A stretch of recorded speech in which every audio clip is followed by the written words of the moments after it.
और दीवाना शाह के बाद में अगर इस इलाके में हमें किसी फकीर का जनाजा देखा गया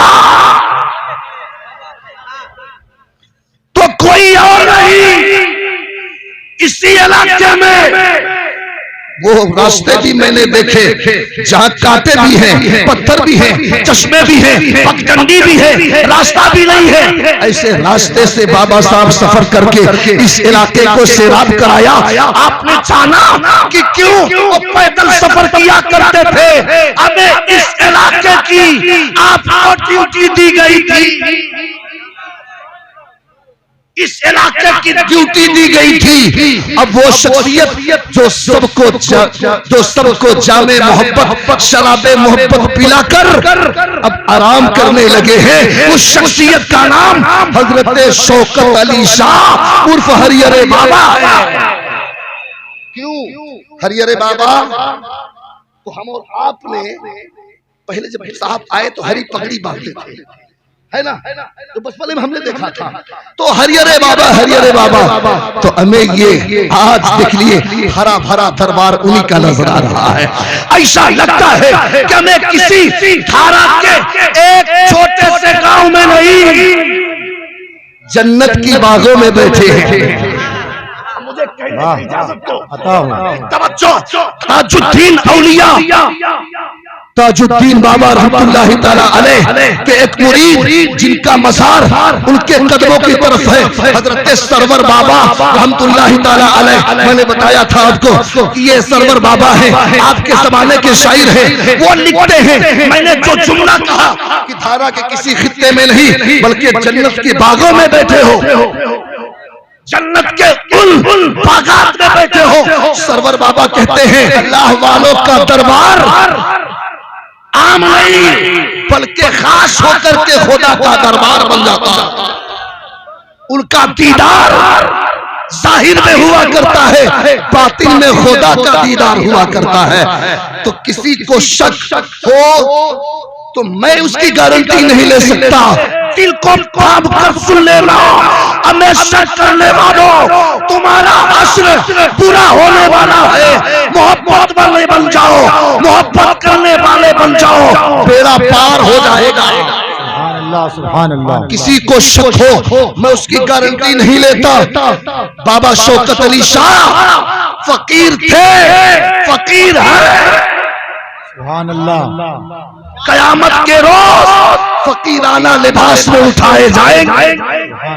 अब जरा संभल के फकीरों पे तबसरा कर। अमीर शरीफ जी जी जी, अब नहीं बोलेगा। जरा संभल के फकीरों पे तबसरा करना कि लोग पानी भी सूखी नदियों से लिया करते हैं। अब मैं आपका इम्तिहान लूं, ये लोग पानी भी सूखी नदियों से लिया करते हैं। जरूर उनका जिस्म सूखा रहता था, होंठ सूख जाया करते थे, उनके बदन में मैंने पसीना टपकते नहीं देखा। हाँ, चेहरे शौकत को देखा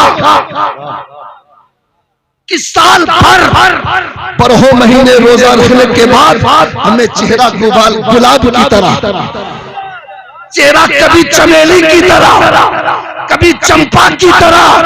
क्यों?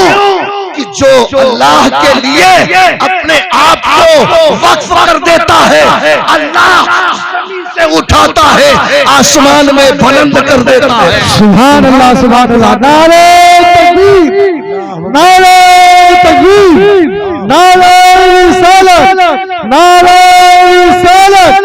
सुभान अल्लाह, सुभान अल्लाह। इन्नल इंसान लफी खुस्र, इंसान खाते और खसारे में है। इन्नल इंसान, बेशक इंसान खाते और खसारे में है। वो लोग खाते खसारे में नहीं जो अल्लाह वाले। बस इतना समझिए। तो मैं ये कह रहा था कि जरा संभल के फकीरों पे तबसरा करना कि लोग पानी भी सूखी नदियों से लिया करते हैं। जे भूखे प्यासे रहते थे, एक लिबास से दूसरा लिबास नहीं, कोई मकान नहीं, कोई कारोबार नहीं, कोई फैक्ट्री नहीं, कोई कारखाना नहीं।